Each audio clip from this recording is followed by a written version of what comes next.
நீங்கள் பார்த்து கொண்டிருப்பது உங்கள் ஜாஷுவா டிவி. சகல ஜனங்களுக்கும் நற்செய்தி.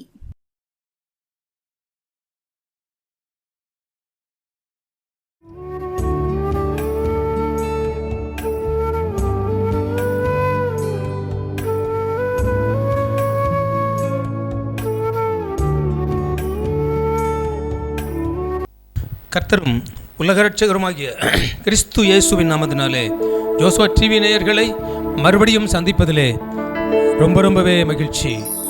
நாம் இன்றைக்கு சற்று நேரம் தியானத்திற்கென்று எடுத்துக்கொண்ட வேத பகுதி சங்கீதம் 61:4 இப்படியாக எழுதப்பட்டு இருக்கிறது. நான் உம்முடைய கூடாரத்தில் சதா காலங்களிலும் தங்குவேன், உமது செட்டைகளின் மறைவினிலே வந்து அடைவேன். நம்ம கடந்த நாட்களில் இதை தியானித்திருக்கிறோம். இந்த நாட்களிலும் நம்ம தியானிக்கும்படியாக கர்த்தர் நம்மை அழைத்து கொண்டு வந்திருக்கின்றார். கொஞ்ச நேரம் தலையை தாழ்த்தி நாம் ஜெபிக்கலாமா? வேதத்தில் உள்ள மகத்துவத்தை கர்த்தர் நமக்கு காண்பித்து கொடுக்கும்படியாக நாம் ஜெபிப்போமா? நீர் தந்த இந்த ஜெபவேளை உம்மை நோக்கி பார்த்து பிரகாசித்தான் இந்த ஏழை. நம்பவில்லை நான் இந்த உலகை, நம்பவில்லை நான் இந்த உலகை. நீர் துணை நிற்காவிட்டால் நான் ஒரு கோழை. இயேசுவே இயேசுவே, நீர் துணை நிற்காவிட்டால் நான் ஒரு கோழை. இஸ்ரவேலின் பரிசுத்தரை, சர்வ பூமி முழுவதுக்கும் ஆண்டவரை, விசித்திர வினோத படைப்பாளரை எங்கள் இருதயம் நம்புகின்றது. உம்முடைய கூடாரத்திலே நாங்க தங்குகிறோம். உம்முடைய கூடாரத்திற்குள்ளே சதா காலமும் நாங்க தங்கும்படியாக வாஞ்சை வைத்திருக்கிறோம். உம்முடைய வேத வசனத்தின் மேலும் உம்முடைய நாமத்தின் மேலும் அப்பா நாங்க நம்பிக்கை வைத்திருக்கிறோம். 61வது சங்கீதத்தில் உள்ள 4வது வசனத்தை கூடாரம் என்கின்ற அந்த தலைப்பில் பிரசங்கிக்க வந்திருக்கிறேன். அப்பா, என்னோடு இருந்து நீர் கிரியை செய்யும். தடைகளெல்லாம் தர்க்கங்களெல்லாம் இயேசுவின் நாமத்தினாலே மாறி போகட்டும். கர்த்தராகிய ஆண்டவர் மாத்திரம் அப்பா இங்கே கிரியை செய்யும், எழுந்தருளும், உதயமாகும், பிரகாசியும், பிரசன்னமாகும். இயேசுவின் நாமத்தில் ஜெபிக்கிறேன் பிதாவே, ஆமென் ஆமென். அன்பானவர்களே, நாம் கடந்த நாட்களில் கூடாரம் என்கிற தலைப்பில் நாம் ஒரு பாகம் நம்ம தியானித்திருக்கிறோம், அனுப்பியிருக்கிறோம், நீங்கள் கேட்டிருக்கிறீங்க. இன்றைக்கும் இரண்டாவது பாகமாக கர்த்தருடைய பெரிதான கிருபையினால் நாம் தியானிக்க இருக்கிறோம். பாருங்கள், நான் உம்முடைய கூடாரத்தில் சதா காலமும் தங்குவேன். அதை வைத்து கர்த்தர் கொடுத்த புதிய பாடலை பாடி நாங்கள் ஆரம்பிக்கிறோம். எங்கள் கூட நீங்கள் சேர்ந்து பாடுவீர்களா? இசையோடு கூட கர்த்தரை பாட அசைவாடுகின்ற ஆவியானவரை சங்கீர்த்தனம் பண்ண ஆசையா? எங்களோடு கூட நீங்கள் இணைந்து கொள்வீர்களா? நான் உம்முடைய கூடாரத்தில் சதா காலங்களிலும் தங்குவேன். நான் உம்முடைய கூடாரத்தில் சதா காலங்களிலும் தங்குவேன். உம்முடைய செட்டைகளின் மறைவினிலே வந்து நான் அடைவேன். உம்முடைய செட்டைகளின் மறைவினிலே வந்து நான் அடைவேன். நான் உம்முடைய கூடாரத்தில் சதா காலங்களிலும் தங்குவேன். தங்குவேன் உம்முடைய செட்டைகளின் மறைவினிலே வந்து நான் அடைவேன். கர்த்தருடைய மகிமை தங்கும் கூடாரம், கர்த்தருடைய வல்லமை தங்கும் கூடாரம், கர்த்தருடைய அக்கினி தங்கும் கூடாரம். நான் உம்முடைய கூடாரத்தில் சதா காலங்களிலும் தங்குவேன்.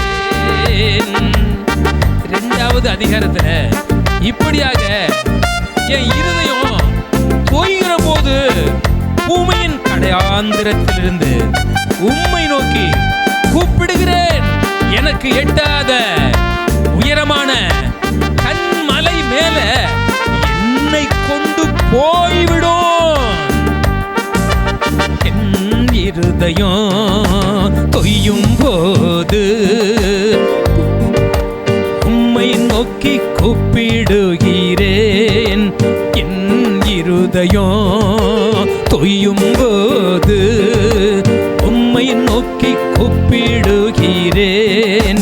எனக்கு எட்டாத உயரமான, எனக்கு எட்டாத உயரமான கண்மலை மேல் என்னை கொண்டுவிடும், கண்மலை மேல் என்னை கொண்டுவிடும். நான் உம்முடைய கூடாரத்தில் சதா காலங்களிலும் தங்குவேன்.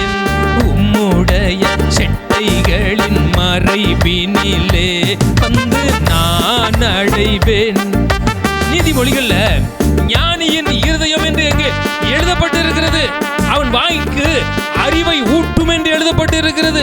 அவன் உதடுகளுக்கு அது மென்மேலும் கல்வியை கொடுக்கும் என்று எழுதப்பட்டிருக்கிறது. ஆனா இங்க தாவீது சொல்லுகின்றான், என் இருதயம் தொய்கிற போது உம்மை நோக்கி கூப்பிடுகிறேன். எனக்கு எட்டாத உயரமாயிருக்கிற கண்மலை மேல என்னை கொண்டு போய்விடும். கூடாரத்தில் இருக்கிறவர்களே, கர்த்தருடைய பாதப்படியாகிய கூடாரத்திலே இருந்து ஜெபிக்கிறவர்களே, வேதத்தை வாசித்துக் கொண்டிருக்கின்றவர்களே, நீங்க இப்படியாக சொல்லுகின்றீர்களா? என் இருதயம் தொய்ந்து கொண்டே இருக்கிறது என்று சொல்லுகின்றீர்களா? என் இருதயம் தொய்யும் போது உம்மை நோக்கி கூப்பிடுகின்றேன். என் இருதயம் தொய்யும் போது உம்மை நோக்கி கூப்பிடுகின்றேன். எனக்கு எட்டாத உயரமான கண்மலை மேல் என்னை கொண்டுவிடும், கண்மலை மேல் என்னை கொண்டுவிடும். பாருங்க, இருதயம் தொய்ந்து கொண்டே இருக்கிறது. நான் கர்த்தரை நோக்கி கூப்பிட்டு கொண்டே இருக்கிறேன். காரணம், எனக்கு எட்டாத உயரமான, நான் விரும்புகின்ற, நான் நம்புகின்ற அந்த நன்மை வரும்படியாக நான் கூப்பிட்டுக்கிட்டே இருக்கேன். ஒருவேளை இந்த நாட்கள்ல ஜோசுவா டிவி நேயர்களே, நீங்க ஒருவேளை தொய்ந்த இருதயத்தோடு இருக்கிறீர்களா? பாருங்க, நெடுநாளாய் காத்திருப்பது இருதயத்தை இழைக்க பண்ணும் என்று நாம நீதிமொழிகள்ல வாசிக்கிறோம் அல்லவா? தூரத்திலிருந்து வருகிற நல்ல செய்தி விடாய்த்து போன ஆத்துமாவுக்கு கிடைக்கக்கூடிய தண்ணீருக்கு, குளிர்ந்த தண்ணீருக்கு சமமாகும் என்று அங்கே எழுதப்பட்டு இருக்கிறது. நீதிமொழிகள்ல 25:25 இப்படியாக எழுதப்பட்டு இருக்கிறது. பாருங்க, எனக்கு இந்த துக்கத்தை என்னால தாங்க முடியல, தோல்வி நிலைய மறக்க முடியல. பாருங்க, உயரமான கண்மல நான் இருப்பது தாழ்ந்த இடம், ஆனா என் மனம் நினைப்பது உயர்ந்த இடம். என் மனம் நினைப்பது உயர்ந்த இடம், நான் இருப்பதோ தாழ்ந்த இடம். கர்த்தராகிய ஆண்டவர் தாவீதை ராஜாவாக அபிஷேகம் பண்ணிட்டாரு சாமுவேலை கொண்டு. ஆனா ராஜ பதவியை அவன் பெறுவதற்கு அது உயரமா இருந்தது. சொல்லுவாங்க, குதிரை கொம்ப நாம் என்றைக்கு பார்க்க போகிறோம் சொல்லுவாங்க. வானத்தை நிலவை நம்ம தொட முடியுமா என்று சொல்லுவாங்க. இந்த நாட்களில் அதிகார வேலை, அரசாங்க வேலை வானத்தை தொடுவதை போல் இருக்கிறது. அநேக பரீட்சையில் அநேக மார்க்கெண்கள் எடுக்கிற போது தான் நாம் அந்த உயரமான இடத்திற்கு போக முடியும். ஒருவேளை நீங்கள் இப்படி ஒரு தோண்டு போயிருக்கலாம், நான் இந்த நாளிலும் பாஸ் பண்ணாமல் போயிட்டேனே, எனக்கு பரீட்சையில் தோல்வி வந்து விட்டதே அப்படின்னு சொல்லி கொண்டு இருக்கிறீர்களோ, எங்க கூட சேர்ந்து பாடுவீர்களா? நானும் உடைய கூடாரத்தில் சதா காலங்களிலும் தங்குவேன், உன்னுடைய செட்டைகளின் மறைவினிலே வந்து நான் நடிப்பேன். குடும்பத்தில் திருமண காரியத்திற்கு ஏங்கிக்கிட்டே இருக்கலாம்.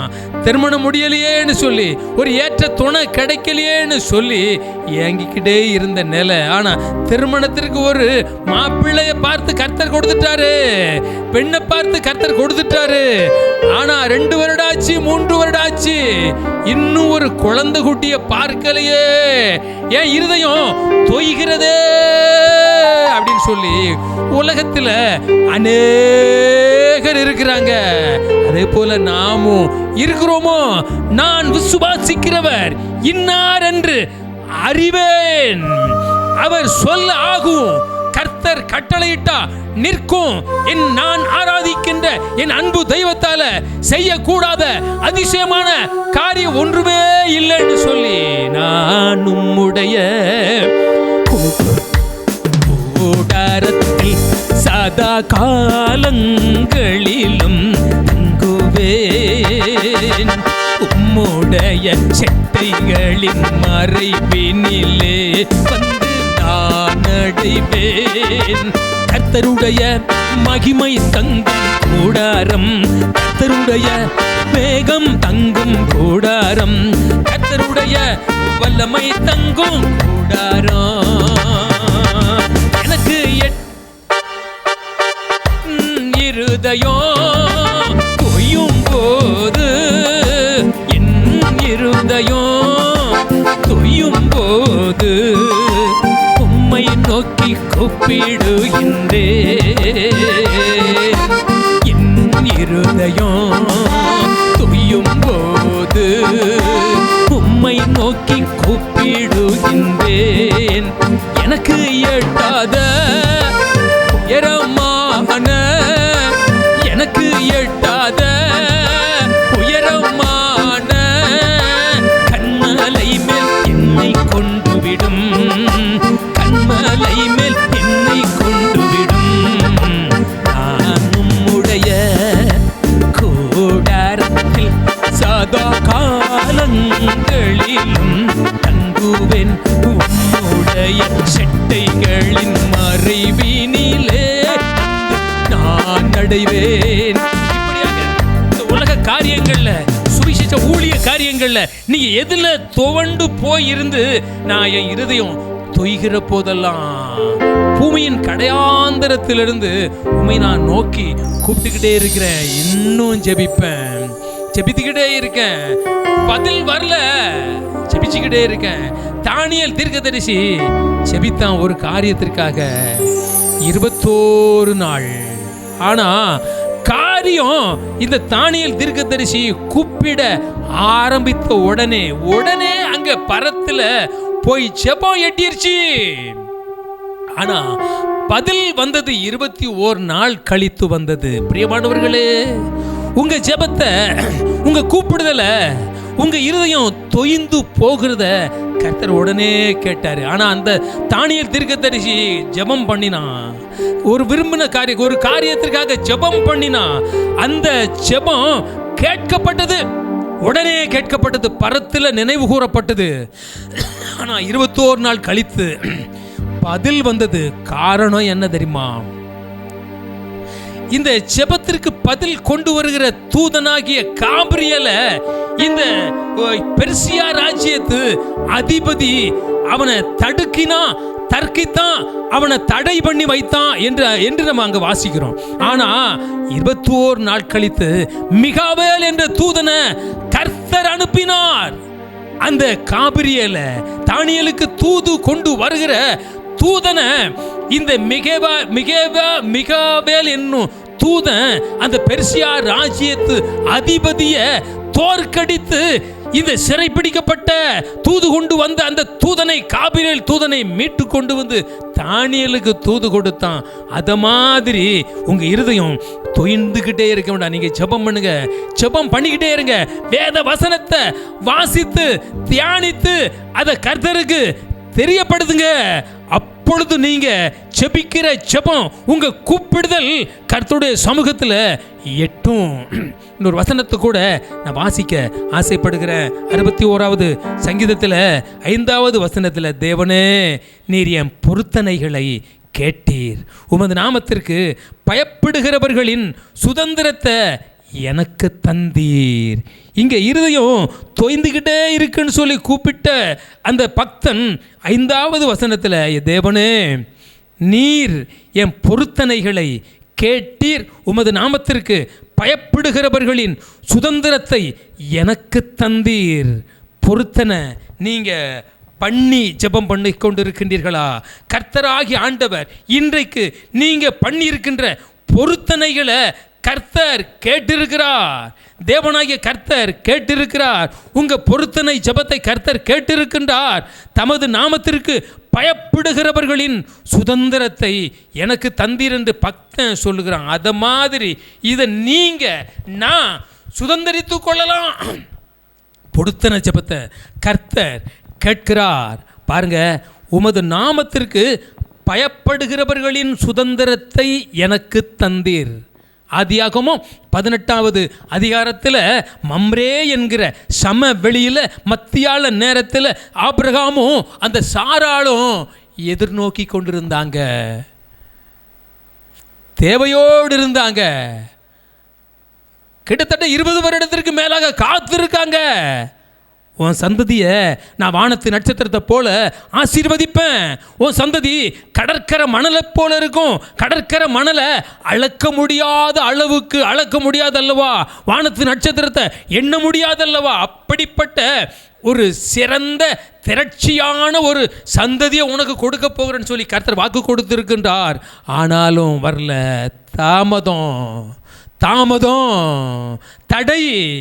ஆனாலும் அன்றைக்கு அந்த மம்ரே என்ற சம பூமியில் மத்தியால நேரத்தில் கூடாரத்தில்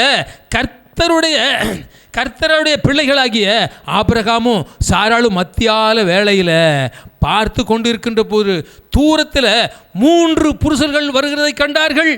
அவங்க வருகிற போதே அந்த ஆபிரகாம் ஓடி போய் பாதத்தில் விழுந்து ஆண்டவன்மாரே என்று கூப்பிட்டு அழைத்து கொண்டு வந்து, கொஞ்சம் தண்ணீர் கொண்டு வரேன், உங்கள் கால்களை கழுவிக்கோங்க, இந்த மரத்தடியில் கொஞ்சம் இளைப்பாருங்க, உங்களுக்கு நான் உணவு கொண்டு வரேன், நீங்கள் போஜனம் பண்ணிட்டு போகலான்னு சொல்லி கூப்பிட்டு கர்த்தராகிய ஆண்டவரை 3 புருஷர்களை தூதர்களை கர்த்தர் அவர்களுக்கு தரிசனமாக அங்கே வந்து நின்ற போது, இந்த ஆபிரகாம் கூடாரத்தில் இருக்கும்போது அந்த சாராளும் ஆபிரகாமும் நெடுநாளாய் காத்திருக்கின்ற அந்த காத்திருப்பை பிள்ளையெல்லாம் குறைய தீர்த்து வைக்க இந்த நம் தேவனாகிய கர்த்தர் அன்றைக்கு வந்தார். இவங்க கைகளால் போஜனத்தை சாப்பிட்டுட்டு உன் மனைவியாகிய சாராளை எங்கே என்று கேட்கிற போது அவள் இந்த கூடாரத்தில் தங்கியிருக்கிறாள் என்று இந்த ஆபிரகாம் பதில் கொடுக்க, நாங்கள் ஒரு உறுப்பவை திட்ட காலத்தில் திரும்பவும் வருவோம். இங்கே கர்த்தர் சொல்லுகிற வார்த்தை, நாங்கள் ஒரு உறுப்பவை திட்ட காலத்தில் நாங்கள் திரும்பவும், அந்த வசனத்தை நான் வாசிக்கிறேன். ஆதியாகமம் 18ஆம் அதிகாரம் 10வது வசனம். அப்பொழுது கர்த்தர் ஒரு உறுப்பவை திட்ட காலத்தில் நிச்சயமாய் உன்னிடத்திற்கு திரும்ப வருவேன், அப்பொழுது உன் மனைவியாகிய சாராளுக்கு ஒரு குமாரன் இருப்பான் என்றார். சாராள் அவளுக்கு பின்புறமாய் கூடார வாசலில் இதை கேட்டுக்கொண்டிருந்தாள். பார்த்தீர்களா, நானும் உடைய கூடாரத்தில் சதா காலங்களிலும் தங்குவேன், உம்முடைய செட்டைகளின் மறைவினிலே வந்து நான்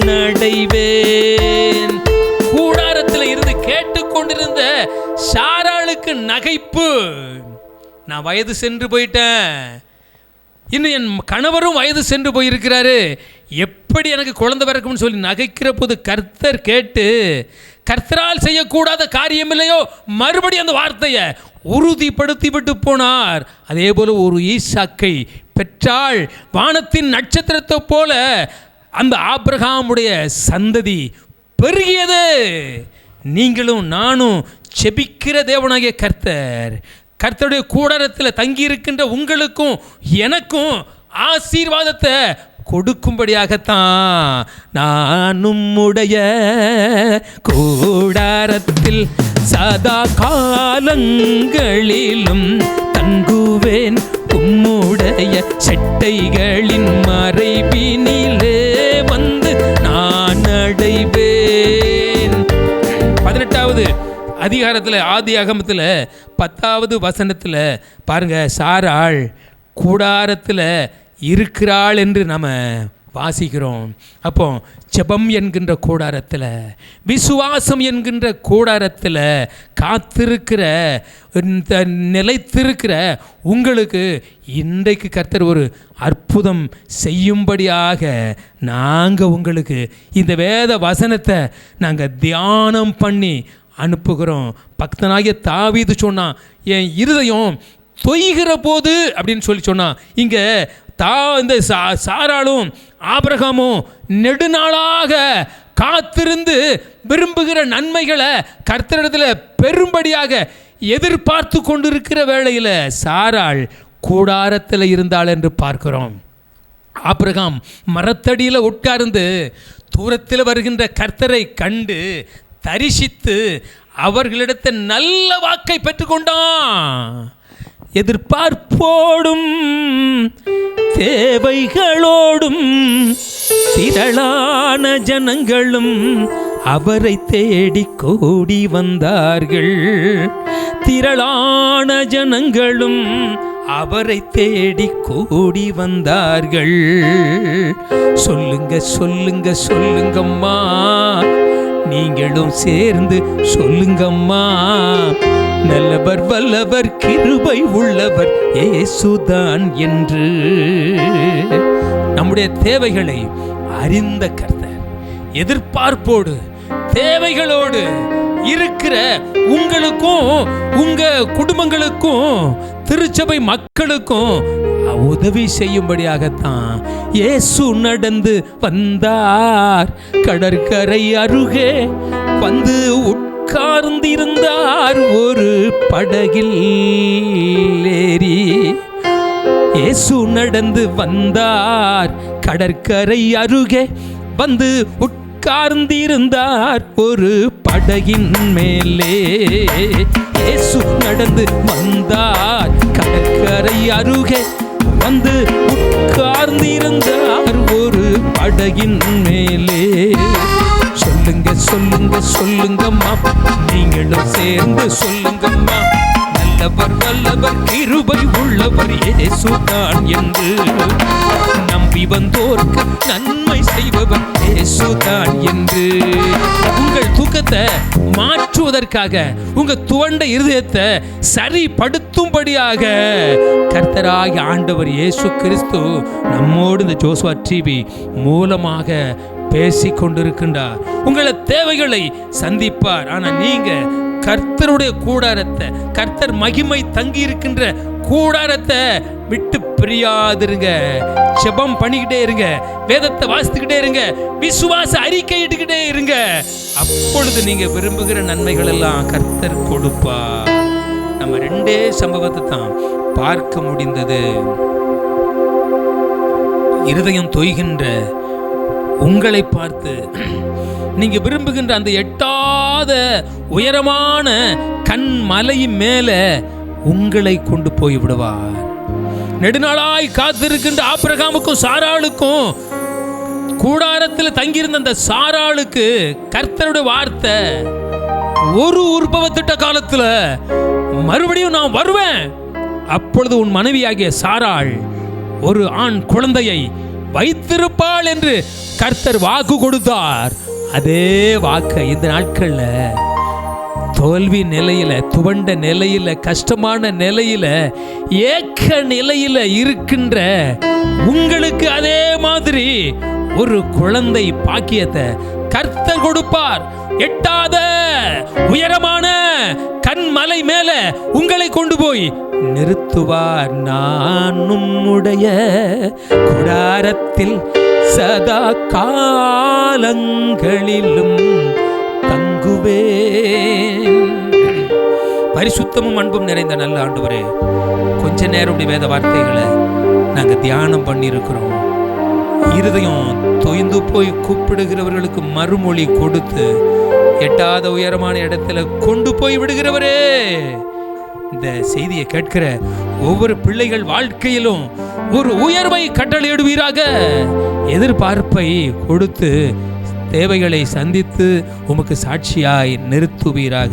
உம்முடைய கூடாரத்தை விட்டு பிரியாதிருப்பார்களாக. இயேசுவின் நாமத்தில் ஜெபிக்கிறேன் பிதாவே. ஆமென், ஆமென்.